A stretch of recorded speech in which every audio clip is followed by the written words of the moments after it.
All right, I see some people starting to trickle in. We're at about 40 participants, so I'm gonna go ahead and start the webinar.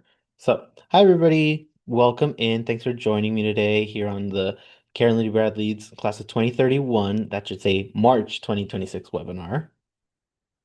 So, Mallory couldn't be here today, but my name is Daniel Martinez, and I am the program coordinator for the high school scholarship or for CDB. I've been with IEA for about 3 years now. I'm in my third year here at IEA and really enjoying what I do. And today we're going to present a little bit about what the CDB scholarship is, what the application process is like, what the selection process is like. And as a reminder, I know that some of y'all have questions already. I will probably get to answer your questions in the slideshow. If you have a very specific question that isn't answered in the slideshow, feel free to put it in the Q&A, but I will answer questions at the very end of our presentation. Okay. So before we get into the nitty-gritty of CDB, I'd just like to introduce to you some of our IEA programs. So the first one being UNASA, and this is a summer camp that's focused on supporting the whole gifted child. They do this through meditation, through being outside, and it's a very traditional summer camp in the sense that it is cabin camping, but at the same time, it's different because it is geared towards kids with overexcitabilities and are gifted children and things like that. The next one is our academy courses, which these are enrichment courses and they're held in small, flexible group settings, taught by subject matter experts, and they encourage in-depth exploration of topics outside of the typical school curriculum. These, for the most part, are hosted here in Pasadena, but we do have some online classes, and our classes cover a wide variety of subjects, from STEM to the arts to humanities, Lego building, Lego robotics, anything you can think of. We've probably had an academy course. And then we have our Gifted Resource Center, which is a completely free public tool curated by us, and it serves as a kind of like an online database for resources appropriate for the gifted learner, all the way from preschool going all the way to high school. Okay, so before again we get into the details of CDB, this is just a rough timeline of how the CDB application process goes. We're getting towards the end of that now. We're about 3 weeks away from our application being due, but this started in November. As y'all know, the application due date is on April 16th of 2026. And then once that happens, we'll start reading all of the applications. And then in May of 2026, around the end of May, we'll announce semifinalists, which means that you've advanced to our selection committee. After selection committee makes their decisions, we will announce the finalists in June of 2026, and this will usually be around the end of June, and we will reach out to you. If you're a finalist, you do have to have an interview, and those will be, for the most part, in person, and we work with interviewees, or finalists, sorry, to schedule those interviews as close to your hometown as possible. We'll try to usually make it, like at max a 2 to 3 hour drive. And those interviews are held with your schedule in mind. And if we need be, we can do it digitally, but those are held all the way from about late June all the way into late August. And that's when our finalist interviews are held.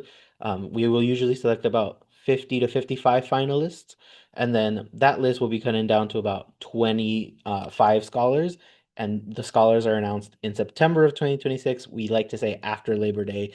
It would probably be like the second or third week of September when our class of 2031 is announced.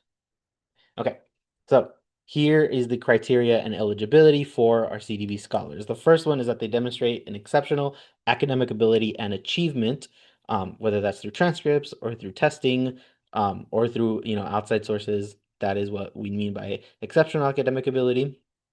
They've scored in the top tier in one or more of the major academic areas of school administered national norm standardized tests for the past 2 years. We'll talk a little bit more about each of these bullet points later. So if you have any questions, again, I will probably answer them.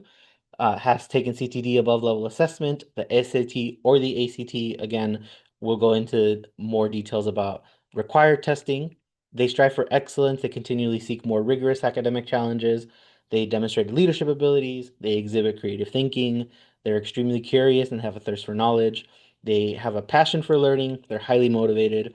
They embrace the merits of integrity and honesty. That's our IEA tenets. They demonstrate a high level of maturity and a strong sense of self. They seek an accelerated diversified high school program. They're a U.S. citizen, and they're going to attend a high school program that is based in the U.S. This, again, our criteria and eligibility, this is because we have a whole child approach here at IEA, and that whole child approach really does mean that we have a portfolio-based assessment. It is not, dependent on one criteria over the other. They're all equally important, and we do assess each applicant holistically, meaning that we look at every single aspect of your application. So we will now get into every single step of application. So how to apply. Uh, the application is open. It is due April 16th again. If you follow this link, it'll take you right here to our website, and you click this button, how to apply, and this page will come up. So you can start and save your application multiple times, and you have to enter your email address and create a new password each time you save your application.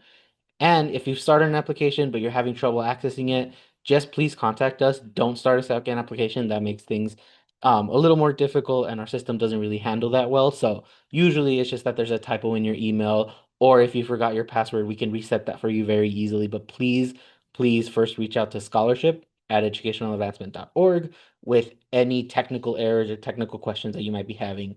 Um, on your application. If you haven't already, this is the application form. It first has a checklist that we're going to go over, and then up here where it says save my progress and resume later, that is where you would click to save your progress, and then it's going to ask you for your email and a password. Type that in. If you started an application and you can't see it, you can't access it, you're typing in that email and it's not coming up, that's usually just a typo. We can fix that very easily on our end. So just make sure to email us and say, my name is blank, my application is inaccessible right now. Could you please help me? And then when you are ready to come back in, you're going to click resume a previously saved form, type in that email password, and you're all set.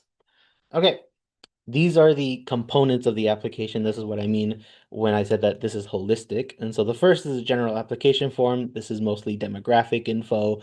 This is usually information about where you go to school, what your parents are, what they're doing, who they are, income levels and stuff like that. And then more information, just again, demographically, very standard for most of our, applications.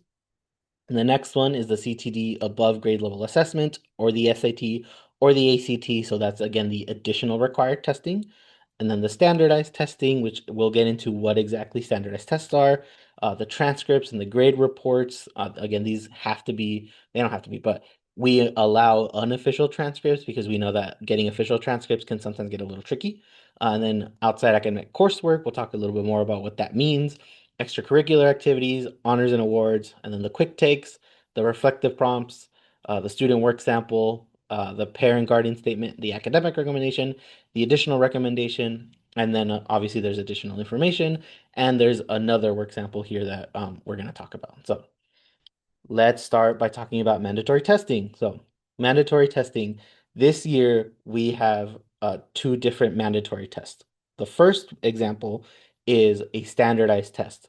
So these are just a few of the examples. Most of the time, whatever standardized test you think of does fit the bill. So the standardized test, we ask for the two most recent years of school state standardized test scores. This can include the STAR test, the PARCC test, the Terra Nova, the MAPS, the CASPS, which is California's, the iReady, the ERB, the New York Regents, the MCAS Smart Balance, the iLearn, basically any test that's mandated by your state department of education or your school.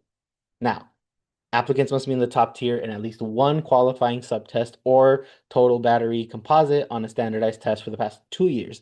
That again is just a very long-winded way of saying you have to qualify in the highest ranking score of your test. For example, some tests will say meet standard, exceed standard. You would need to be put in the exceed standard in one of the subject areas, whether that is whether that's math or reading or science, as long as it is one of those areas that the standardized test is testing for. Okay. And then the next one, the next most common question that we get with standardized test scores are, do you need them if I don't take them? So let's say you're homeschooled or your school doesn't offer standardized tests, because we've seen kind of a shift away from standardized testing in most schools. That is completely okay. That does not mean that you don't qualify for the scholarship. You just need to upload a statement saying that you don't take any standardized test scores because your school doesn't offer them, they're not required by your school, or that you're homeschooled, and we will waive that requirement for the standardized testing. The next one is a different type of testing. This is the mandatory testing that we are um, requiring for all students outside of standardized tests. So this is the CTD above level assessment, the SAT, or the ACT. So we've partnered with Northwestern to accept their above level assessment, and these dates were the ones that were available right now. I've heard that there's a couple of seats open for the April 12th one. So if you are really leaning towards that April 12th date, please go ahead and feel free to go visit CTD's website and sign up for that April 12th one. We do have fee waivers for the CTD test, but you need to reach out directly to us. And that's the key difference between the SAT, the ACT, and the CTD. So the CTD level assessment is based on the SAT or the ACT. The applicant gets to pick which format of the test they take. It to us, it just matters if you take the SAT or the ACT version. It does not matter. If you like, please do not, sorry, please don't pick the PSAT or the pre-ACT version. They have to be the SAT or ACT version. This is a test that CTD developed for seventh graders in mind. And so that is why we're encouraging the SAT and the ACT through CTD. I know that's a long-winded way. And if the April 12th date is closed, as you'll see on the next slide, we'll talk about what we're accepting in lieu of the CTD above level assessment. And then if you can't take the CTD above level assessment for whatever reason, we are accepting the ACT or the SAT, either one of those. The only issue really is that the ACT is very hard to sign up for if you are under 13. So just keep that in mind when you're picking what test to take. There's one more SAT date that we can talk about, and that's on May 2nd. And we know that that is after our application is due. For the most part, College Board is very good about getting those results to us in about 2 weeks. So if you do find yourself taking that May 2nd SAT, that is completely fine. Just put May 2nd SAT as the date, and then we will attach those scores while we're reading the application and make sure that it gets to selection committee. So no worries. We know that sometimes, it's late in the process and you can't sign up for the April 12th or the April 18th e-tip that I'm going to talk about in a little bit. That's completely okay. You can still take the May 2nd SAT. Okay, so again, I've heard that the 412 one might be full for the CTD above level assessment. If that is the case and you're on CTD's website and it's telling you that there are no more slots for the 412 one, no worries. We are accepting the CTD e-tip assessment again, as long as it's the SAT or ACT format, and the test date for that is April 18th. Again, CTD is pretty good about getting us those scores, but for the 418 one, we are asking people to please submit those scores as soon as you get them directly to our email. That's scholarship@educationaladvancement.org. We will receive those scores, and again, we will upload it directly onto the application and make sure that the selection committee is able to see your scores. So again, we're flexible on this, so please, if you can register for the April 12th date, please go ahead and do so. And if you cannot, these are the alternatives right now, the 411 ACT or the May 2nd SAT or the e-tip assessment on 418. So if you have any questions, again, please feel free to reach out to us at scholarship@educationaladvancement.org and we'll be able to answer those. Okay. The next part of the application, these are your transcripts and your academic coursework. So your transcripts are unofficial grade reports from the 2024-2025 school year. So when you were in sixth grade, and then the first semester of the 2025 and 2026 school year are required. So that's when actively you're in seventh grade. If your school is in trimesters, we ask for the first two. Just whatever transcripts you have from seventh grade, we will accept those. They can be unofficial, which means that if you just have report cards that show, marking period 1 through 4 or semester 1 and 2, those are completely okay. So please just submit any unofficial transcripts that you have from sixth and seventh grade. And then what if my child is homeschooled or their school doesn't have traditional grading? We here at CDB have an ongoing joke that we've seen every transcript available. We've had narrative grades, we've had grades that aren't grades, we've had grades that are pass fail. So That's completely okay. And selection committee is made up of education professionals that are very well versed in transcript reading, and we've seen everything. It's again, it's a holistic review process. So, we are not intimidated by transcript scores or transcripts that are unusual. And if you're homeschool, we just ask that if you have any grades from your tutors that you work with or your homeschool plan, please upload both your homeschool plan and any grades you have received. You do need to upload your homeschool plan as part of your, academic coursework and transcript if you are homeschooled. So that only applies if you're homeschooled. And then the additional academic coursework, this is where you're going to have the opportunity to share any additional courses that you've taken. Some people have submitted CTY scores, some people have submitted um, stuff from CTD that they've taken, Art of Problem Solving, Beast Academy, any of these things count as additional academic coursework. So these are just courses taken outside of school that you have been graded for or that you haven't been graded for. So the other day I did get a question about summer camps. Summer camps would technically be counted under extracurricular unless you received, like a narrative grade. That would be like additional academic coursework. Okay, your reflective prompts. This is where really is the meat of the application. So the reflective prompts, they're required by all applicants, and you have to submit a total of 3. And it's a little difficult the way that this is broken down. So please, part A is the mandatory prompt, and every applicant has to answer this essay prompt in the form of an essay, and it cannot be longer than 500 words. Please stick to those limits, those character limits, because our system does not really like it when you go over it, and this might cause an application error when you're trying to submit. So these are mandatory prompts. Part A is for everybody. Every scholar must answer this prompt. The next part is part B, and you have to respond, to 2 of the 5 prompts. There's 5 prompts, you pick 2 of them. For those 2, one of them can be a more creative non-essay approach. We've seen collages, we've seen artwork, an audio file, like somebody wrote a song, a video recording.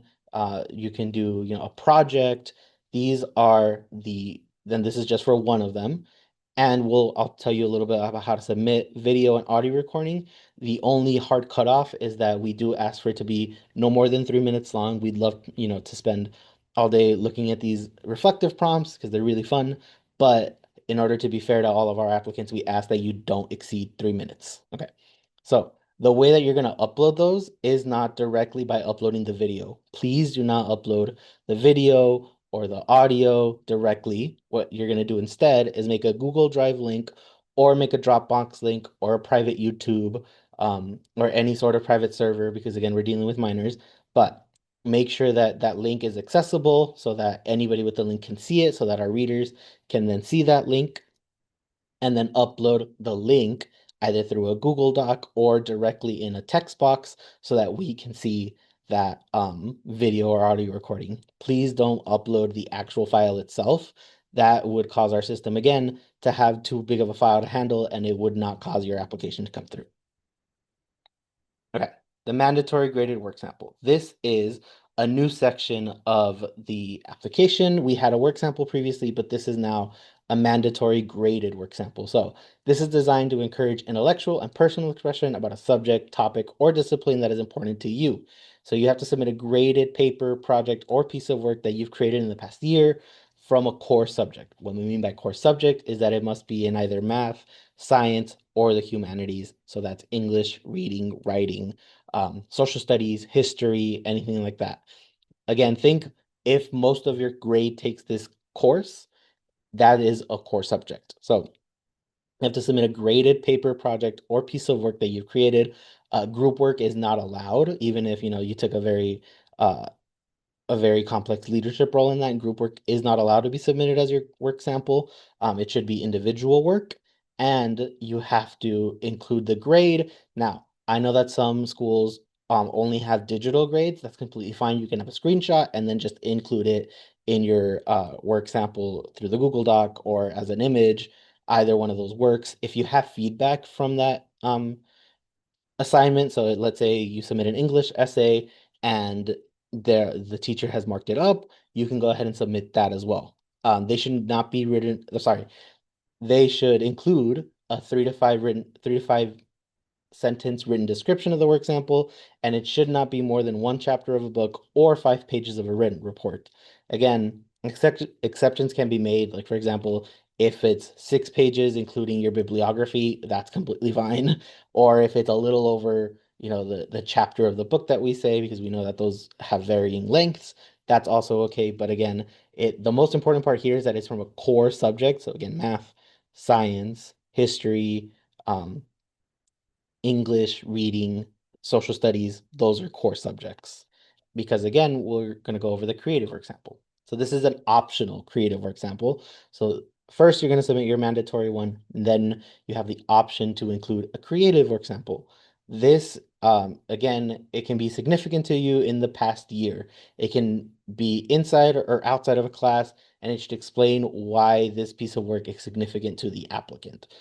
It can be in any academic or non-academic domain, but should demonstrate your ability, aptitude, creativity, and motivation.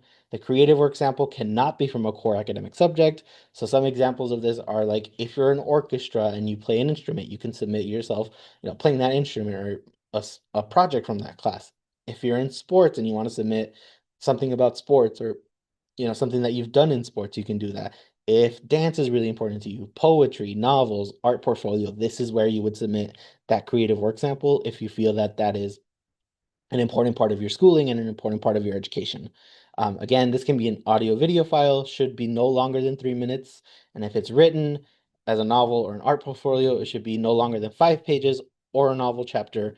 And please follow that same format where you upload the link to your audio or video file and not the actual audio video file, as that would cause our system to have some trouble. Okay, the next one is our parent guardian statement and the optional information. So this provides an opportunity for parents to share information about their child that isn't already highlighted in the application. We ask guiding questions to help parents understand what we're looking for, and statements should be no longer than 500 words total. So in the parent statement, when you open up the parent statement FAQ, you'll see that we have some guiding questions there. It is not meant for you to type 500 words for each. It is meant to guide you in writing what is essentially, a recommendation letter from the standpoint of the applicant's parent. So it should be no more than 500 words total. This is where you can submit, what you've noticed in your child, what you've seen from them in school, what you've seen from them in their personal lives, and what you see from them as a parent. And so this is again should be no more than 500 words, and we do have guiding questions to help you. Please don't feel like you need to answer every single one of those questions. Some of them might not apply to you, and that's okay. And then the next one is the optional information. So this is where applicants can submit information that is not shared elsewhere. These submissions can be 500 words total, and you can submit 2 documents to support your statement. So we've seen people, they've taken a break from school because, they fell ill, and that's okay. This is where you would upload, hey, I had this situation come up before in my schooling. This is why there's a gap in my transcript. Here are XYZ statements to corroborate that. And that's completely okay. We've also, introduced this optional information site in order for you to submit. Maybe you're really, really into ballet, but there was nowhere else in the application to really see where your ballet is important to you. This is where you might submit, you know, uh, an optional information where you say that ballet is really important to you, and then you show us through a video. And again, follow the same process of uploading a video, not the file directly, but the link. And so this is where the optional information can come through. You can also have the optional information be that you really do community service a lot, and you can talk about a service project that you've done, and then include, a lot of sorry, not a lot of recommendation. We'll get to we'll get to those, but a letter about your community service and things like that. So the optional information is for you to share information that isn't shared elsewhere on your application. Okay. The next one is your extracurricular activities and your honors and awards and your quick takes. So those are 3 distinct parts of the application. So for extracurriculars and awards, there's a space for 5 of each of those. So there's a space for 5 extracurricular activities, and there's a space for 5 honors activities. Be mindful of the allotted space. You don't try to squeeze in multiple extracurricular activities into one space, or don't try to squeeze in um, extra awards into one space. If you have more than five, extracurricular activities, we always say to pick the five that are most important to you, not necessarily the ones that you think are the most important, or sorry, the most impressive. So, for example, if you're taking um, a community service project on and you feel that that's really important to you, you would put that on in extracurricular activities. And then for your awards, the same thing. They should generally be from the past 2 years, sixth and seventh grade. Fifth grade is kind of pushing it, but you can include it if it was really important to you. Again, be mindful of the allotted space. You should only do one per, because again, our system doesn't like it when you go over the character limits, and so that's why we say limit it to five extracurricular activities and five honors. And the quick take sections. This is for applicants to show the application readers more about them in a fun, short answer way. So we'll have things like, what are your favorite colors? What's your favorite animal? What's your favorite song? What's something small that someone's done for you, but that's been impactful to you? Most of these can be answered in one sentence, and they should never be longer than three sentences. The quick takes are some of our favorite responses. They're very funny, and we really get to see, an applicant's personality outside of school. Through the quick take section. So keep going on. Recommendations. These are two recommendations, so an academic one and an additional one. Your recommender should know you well enough to write a positive letter that shows that they clearly know you. So again, the best advice we can give with recommendation letters is don't submit a recommendation letter just because you think that person is going to be impressive on your application. A really well-written recommendation letter is written by someone that knows you really well. And so prioritize that over, impressing committee. And so the first recommender has to be an academic recommender. This has to be your sixth or seventh grade humanities or STEM teacher. Again, humanities does not mean that they have to teach humanities as a course. It means that they teach a subject in the humanities. So this can be English, reading, writing, language arts. This can be social studies. This can be history. But again, it should be a core class that sees the majority of your grade if you're at a public or private school, a traditional brick and mortar school. And obviously STEM, that's your science, tech, engineering, and math teacher from sixth or seventh grade. Now, we've also had what if I'm homeschooled? If you're homeschooled and you have a tutor that you work with, or, let's say you're homeschooled and you go to a math circle, this can be your academic recommender because they know you kind of in a more traditional classroom setting. So if you're homeschooled, we know that you don't have a traditional teacher, but that's okay. Just use one of your vendors or one of your tutors that has been, has seen you. And then the next part of that is your additional recommender. So this is someone that should be outside of the classroom. This can be a principal, a counselor, a coach, a community leader, an extracurricular activity instructor. This is what the additional recommender is made to, sorry, this is why we made the additional recommender a part of the process. And so again, this is someone that knows the applicant outside of school. And so please, for example, if your math teacher is also your robotics teacher or your robotics sponsor or coach, they can 100% be the additional recommender. They would just be writing the recommendation from the perspective of the robotics coach, not from the math teacher perspective. So and if you've already done this, we'll see the PDF form on the application, and they have to email that back directly to us. And so we'll go through it. So you will click here to download the form. You just fill in their first name, their last name, and their email. If you don't have their email, no worries. You can just put a general email. This does not send them a link. You have to send them the downloaded form, and then they will send that right back to us. We know that sounds a little, backwards, but it is the best way that we found. We get these submitted, and we will upload that to your application. And I've already gotten a little bit of questions on if you can check when they've submitted. You can email us, and we are more than happy to check. You can call us, and then we can also check that. But let's say it's April 17th, and we haven't received your recommendation. Don't worry about it. We're not in the business of making seventh graders cry.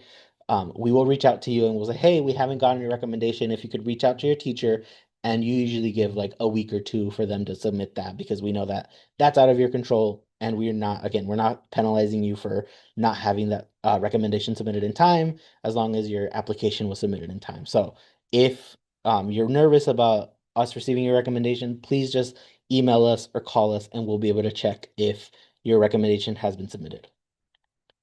Okay, so again, you're going to click this link to access the downloadable recommendation form. You're going to download that form, and then you're going to send it one to your academic and one to your additional referral. So this is what the academic recommendation looks like. They have some general, again, demographic information just to make sure that they're submitting it for the right person. And then they're going to answer these questions in regards to you as a student. Sorry. And again, these are what are your greatest strengths? How would you describe the applicant? Anything else that they've observed in you, right? So then this is the academic recommendation, and the extracurricular or the additional recommendation looks very similar to this. There's two or three differences, but they're just different questions that they're asked. And so that's why we say to really have someone that's outside of that classroom perspective be your additional recommender. Okay. Again, this is just because we live in a world where AI is becoming increasingly obvious and increasingly used in schools, and we understand that it's a tool that students use and it can be beneficial to learning, especially in the modern digital landscape. We don't allow our applicants to use AI to write their essays or to answer any prompts. We want to learn more about you, so any improper use of AI will disqualify an applicant from further consideration. Okay, so these are just tips on how to apply for the Carolyn D. Bradley Scholarship. You're going to take the application instructions and directions seriously. That's why I was stressing the point that if there's 5 slots for the extracurricular activities, please keep your answer to those five extracurriculars. Please do not submit more than five, and please do not submit more than 5 awards. Um, that shows that you're taking this application seriously and that you do follow directions. And so that's what our selection committee likes to see. So please take all directions and instructions seriously. Allow plenty of time to complete your application. Most of you should have your application started already. You that way you have time to double check it. It's always good to have a second set of eyes on it. And so please um, allow plenty of time, complete your application, double check it yourself, and then stay within the maximum word counts for your essays and your short answers. If we ask for 500 words, try to stay as close to 500 as possible. Again, if there's 550 words, you can condense that down to about like 515 or 510. But try to aim for the 500. But we always say quality over quantity. And so if you're at, 475 words, don't feel the need to, write an extra 25. That is okay to write 475 and it's concise and you're very happy with your product. That is what we mean by stay within the maximum word counts. Don't include extra items. Again, if there's 5 slots, please only include 5 slots. We've already had the question if you can include an extra letter of recommendation. No, we only allow two letters of recommendation, one from your academic teacher, one from your extracurricular sponsor or advisor. And so again, we ask for two recommendation, and this is why it's for us to keep in that holistic review of all applicants. And then again, the student applying is the applicant. So for example, sometimes we've seen applications where it'll ask, how has this impacted you? And it'll say, this has impacted Daniel in this way. And so obviously the student's not the one writing that. So please remember that the student is applying. We always encourage parents to help and to be involved. But there's a difference between being involved and writing the application for your student. So always proof your work, have someone else review it. This is where, that recommender might be a good person to look at your application just to double check for errors. Your parents could be a good one to proof your work. And then the next one is be original, in your essays, really show off why you're passionate about the thing that you're writing about or why you're passionate about answering this question. Our selection committee really loves reading about you and reading about what makes you you and what makes, you passionate about something. So that's why we say to be original and to share your passion. So the more that you really know how to talk about yourself and know how to talk about the things that you like, the things that you don't like, that is the best tip that we've ever, given people. Okay, I'm gonna open up the floor for question now. So let me open the Q&A. So the first one, how do I submit my recommendation letters? You're gonna download the forms on the application, send those to your recommenders, and then the recommender will send it directly to us. That is how you submit recommendation letters. Okay. Applications are for rising ninth graders. Oh, sorry about that. So no, the applications are for rising seventh graders. Again, This is a high school scholarship, but we select scholars as rising seventh graders in their eighth grade year. They'll learn if they were selected or not, and that's because we work with families to find that best fit school. Will you provide a confirmation of the receipt of recommendation form from the recommender? No, because again, our system is kind of overloaded, and so we won't provide a confirmation of receipt. But if they send it to us, we will get it. And again, if your application is missing any component, we will make sure to reach out to you and give you, an extra allotment of time to fill that in. Do recommendations need to be from STEM teachers? The first one should be from an academic core subject that can be STEM, but it can also be your English teacher. It can also be your reading teacher, your history teacher. So they don't necessarily need to be from your STEM teacher. What were last year's counts of apps and winners?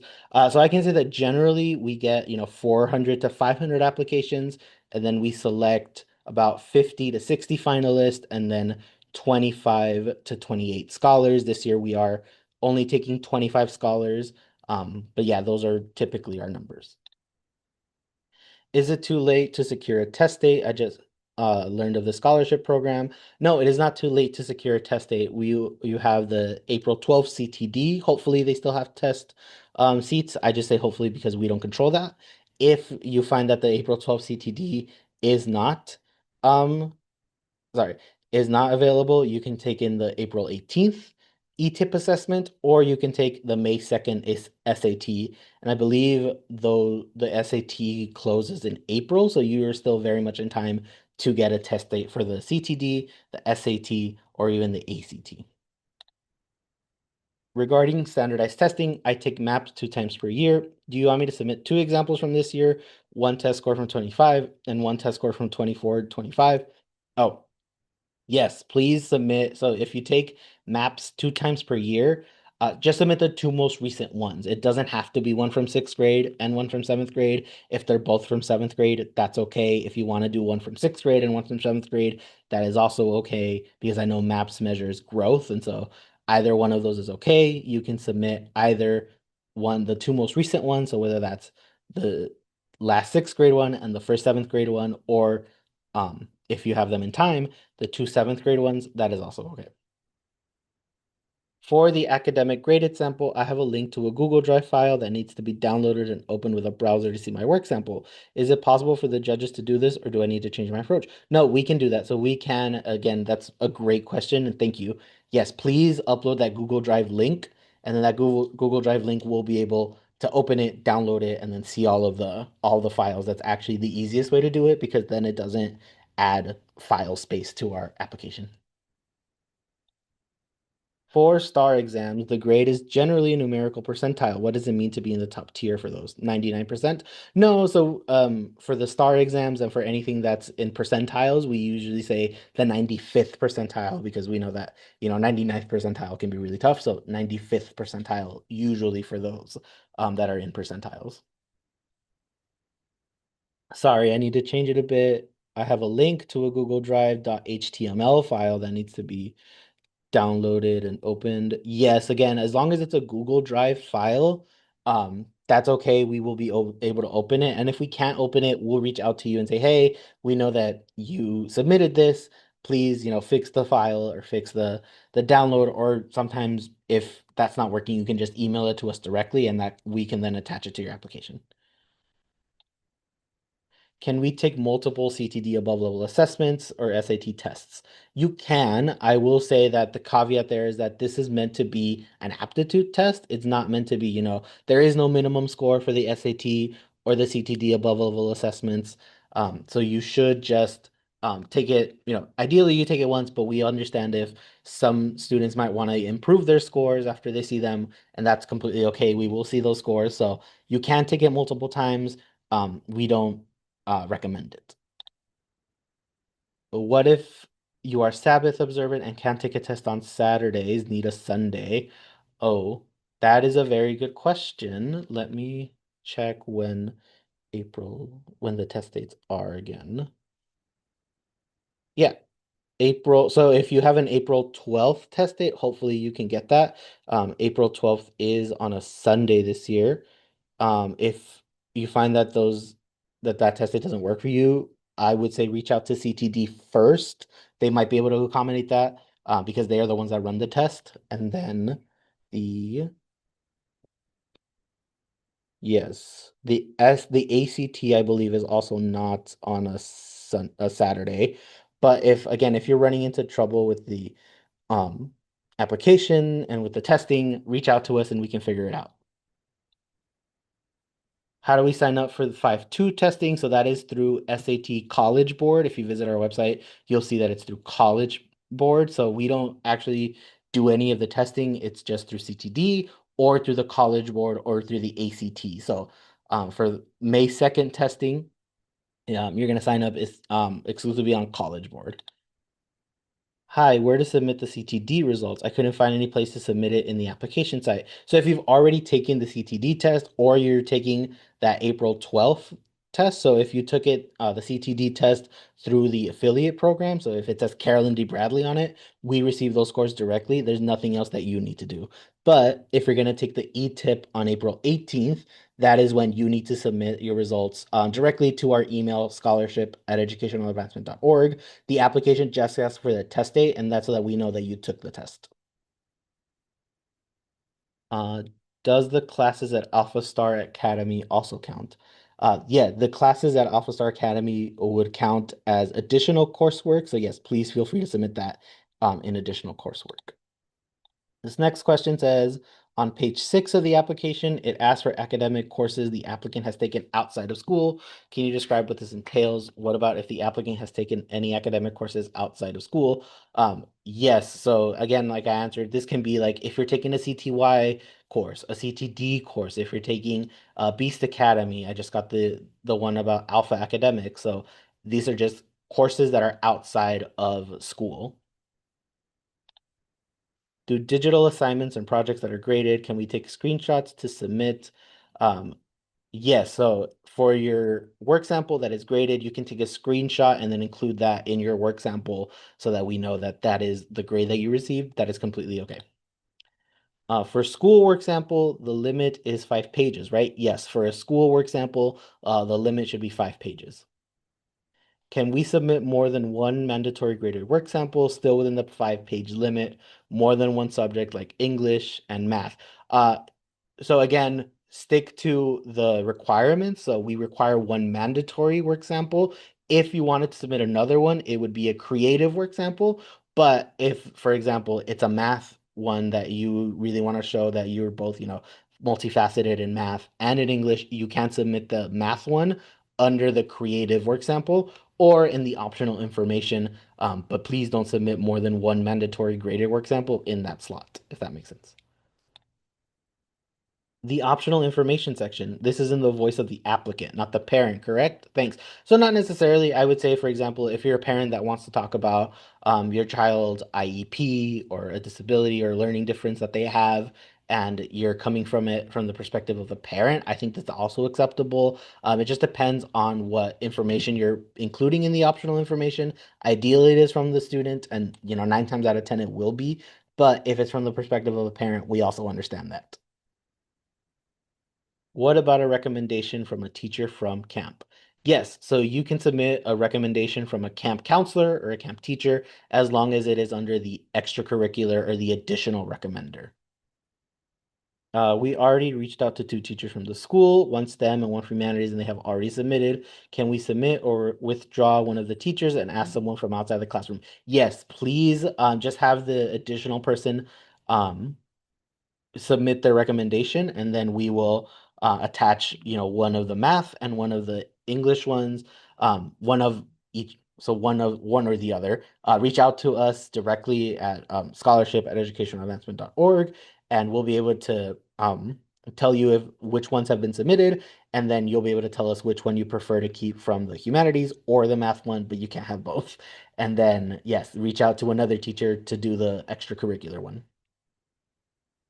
If the recommendation letters were already sent, but the application has not been submitted, is that okay? Yes. So if you submit your recommendation or your teacher submits your recommendation letters before your application, that is completely fine and actually encouraged. Once you submit your application, we will attach the recommendation letter. So that is completely okay.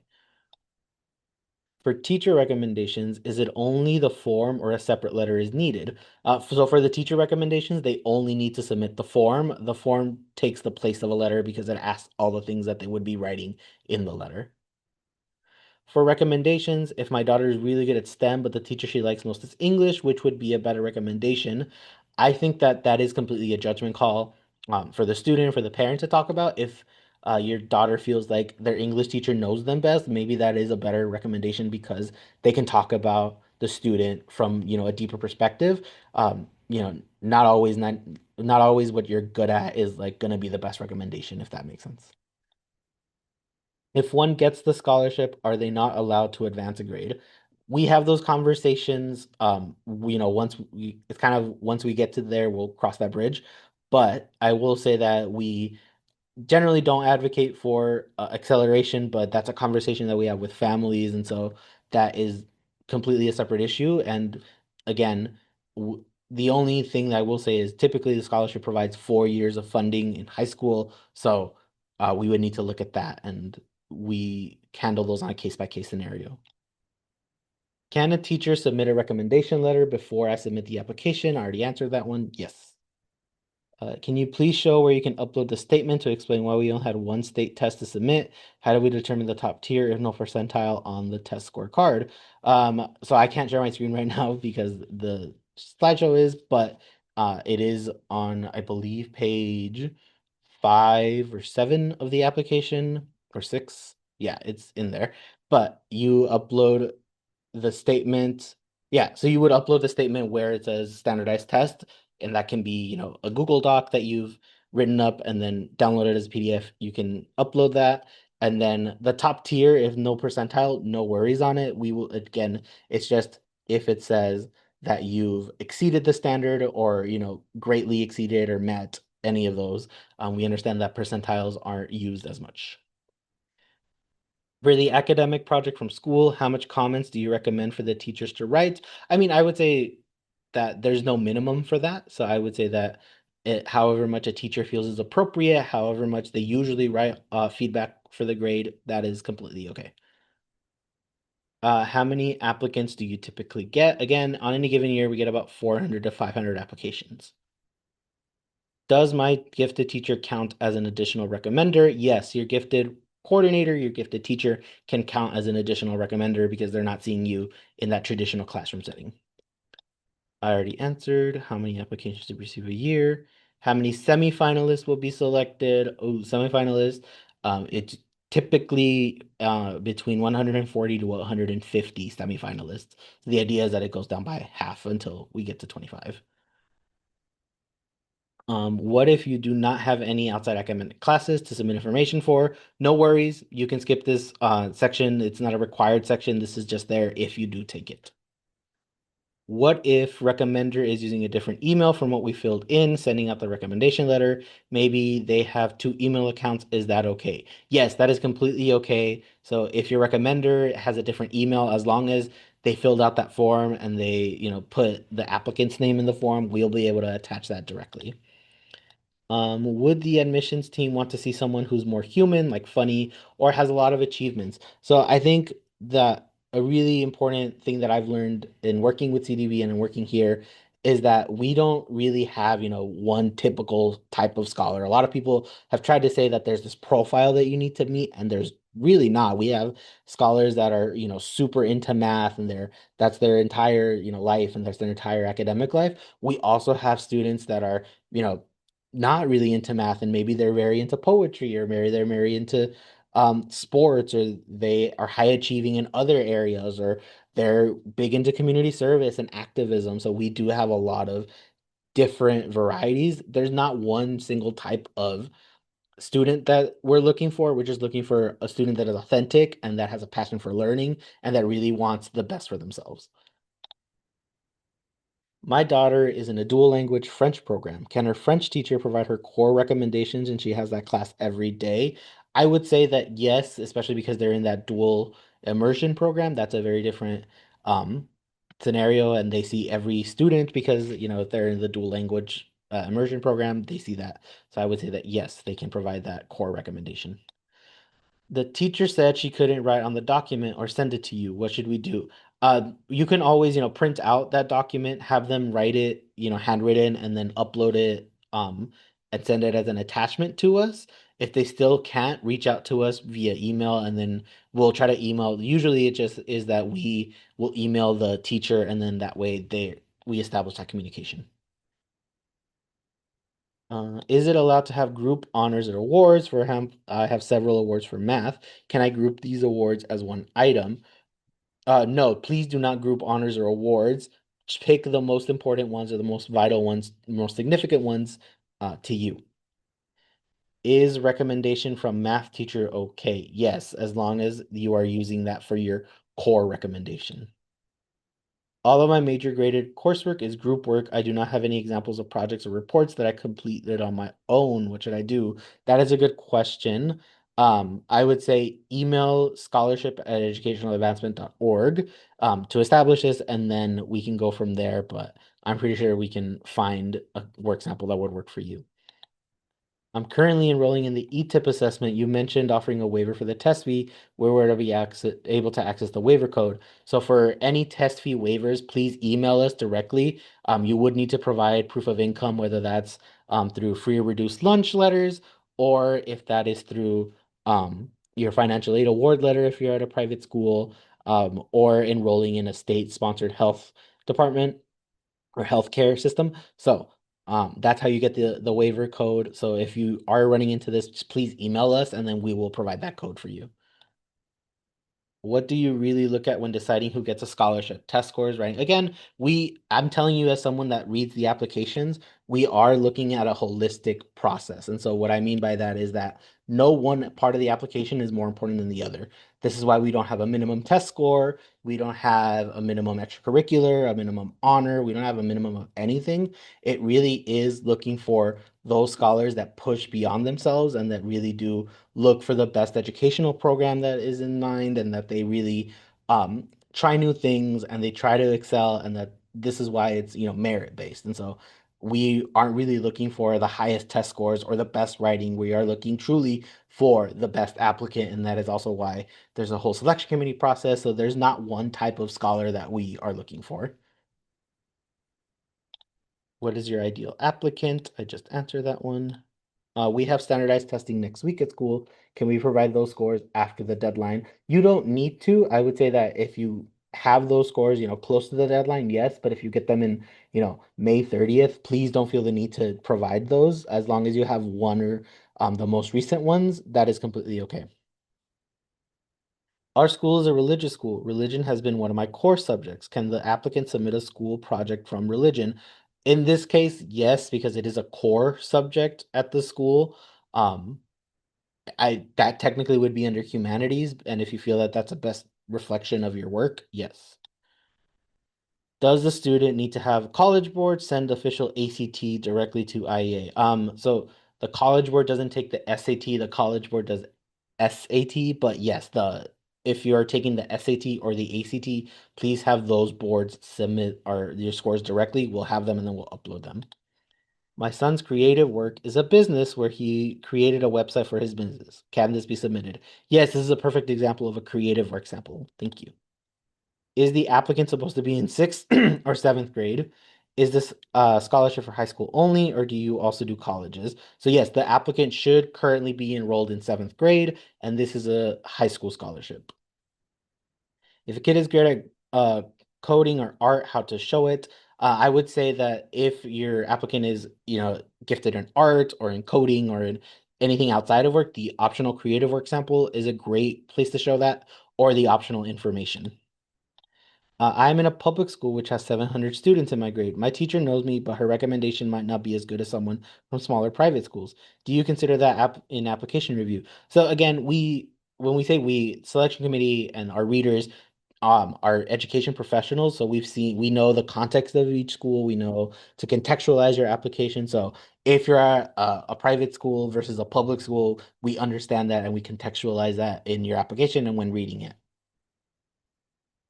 Does the creative work submission have to be an original piece? For instance, would a musical piece need to be composed by the applicant? No, not necessarily. You do not need to, have that be an original piece of composition. If you just really like, I used to play cello.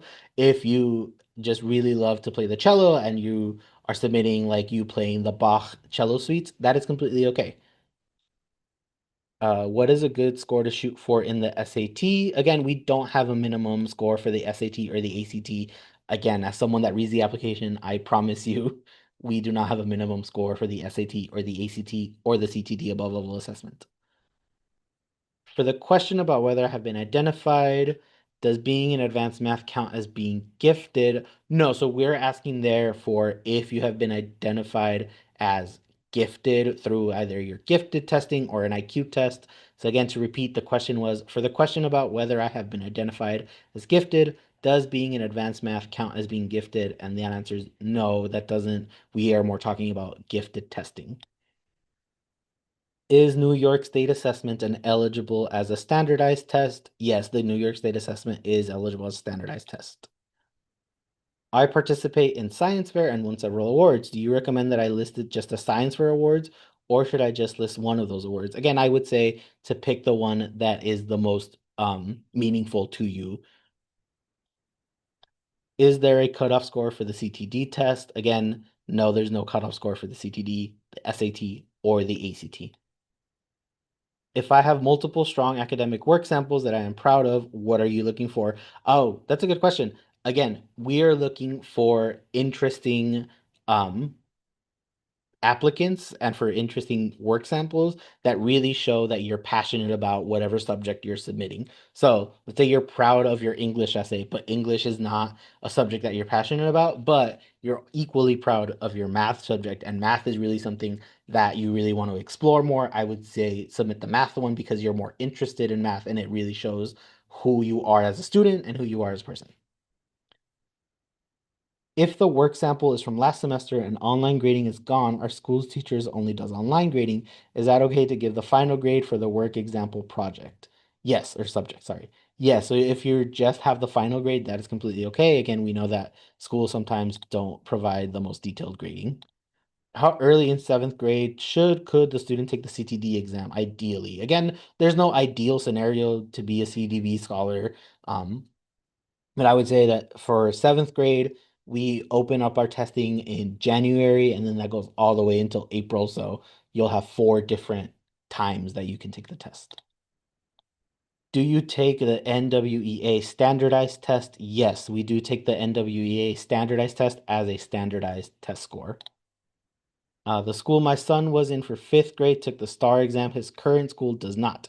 Do we include a statement in the last 2 STAR exams? Yes, please include a statement that says that your current school does not do standardized tests, and you can include the last STAR exams. Do we need to count non-academic classes for GPA? Uh, I would say that if whatever GPA is calculated in your transcript, that is the GPA that should count. So, for example, I mean, if you failed PE, I would sadly that does count against your GPA in middle school. So yes, it is non-academic classes count towards GPA. Will this webinar be provided to us if it has been recorded? We are going to upload this onto our YouTube channel. Applicant has accommodations at school, including extra time. Is that available with CTD testing? I think it is available at College Board, but it might be too late to have those accommodations provided by College Board. So for any accommodations on testing, I would reach out directly to CTD. I believe that they do have accommodations, but I need to double check. But CTD runs those tests, so I would reach out to them, and they'll be able to accommodate, especially, it's still 3 weeks out, so you should be good. What formats work for the essay that you can create in a different format? So we've had people submit videos, audio files, poems, collages, artwork, really anything that shows creativity. My school hasn't done any seventh grade testing yet, so does that mean I should submit my fifth grade standardized test? If you have your fifth grade standardized test, yes, and then upload a statement saying that those are the only ones you have, and that's completely okay. Do courses taken on Khan Academy count towards academic courses outside of school? Yes. If you're taking a course outside of school through Khan Academy, that would be additional coursework. If it is a Google Slide project, how many slides would you accept? I mean, I would say nothing too ridiculous. I would say, like 10 to 15 slides is a good gauge, and that's usually, like half. So 10 to 15 slides. Can I include stuff such as science bowl participation in the optional info or only stuff like hobbies or disabilities? I would say yes, you can include science bowl participation in the optional information. How many applications are typically received? We already went over that. If you already have skipped a grade, should that be mentioned in the application somewhere? Yes, please either mention it in your demographics of the general application, or in the parent statement, or upload it as additional information. Any one of those three places. If the school has multiple standardized tests like iReady and MS STEP can both be submitted, yes, you can submit both of those as standardized tests.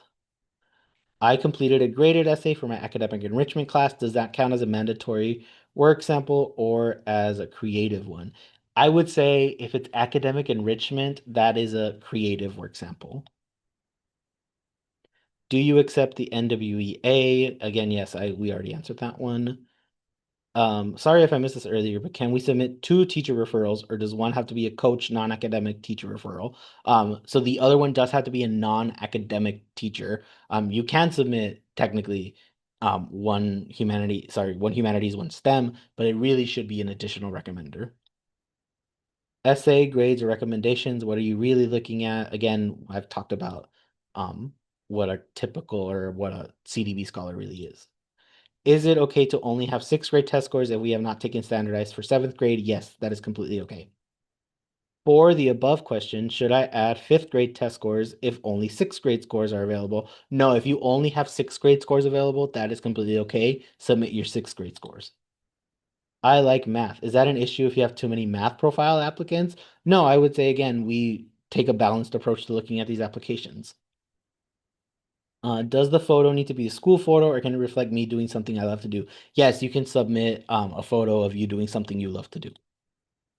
In the section where she's supposed to write things that she thinks are good or bad, like an interesting fact about herself, do you expect a paragraph there or just a short sentence or a few words? Quick takes are meant to be quick. They should be answered in 1 to 2 sentences maximum.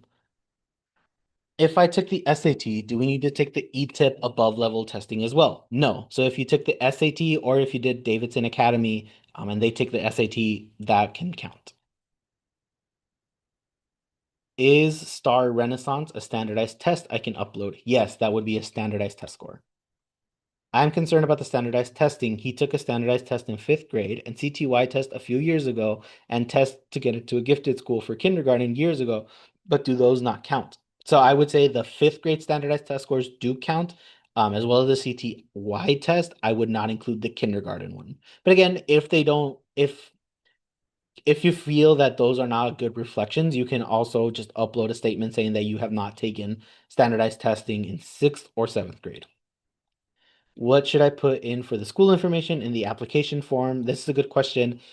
So we sometimes get the question of, you don't know the exact numbers of your school. That's completely okay. Let's say that you just have a guesstimation of there's about, 300 students in my school. That's completely okay. For the school information, we're just looking to see the context of your school, whether it's public, private, independent, whether it's a religious school. That is what we're looking for in the school information section. Can a performance of musical instruments be considered as a creative work sample? Yes, they can be considered a creative work sample. If the school has multiple standardized tests, so we should submit both. I would say submit the one that you feel is a best reflection of the student's work.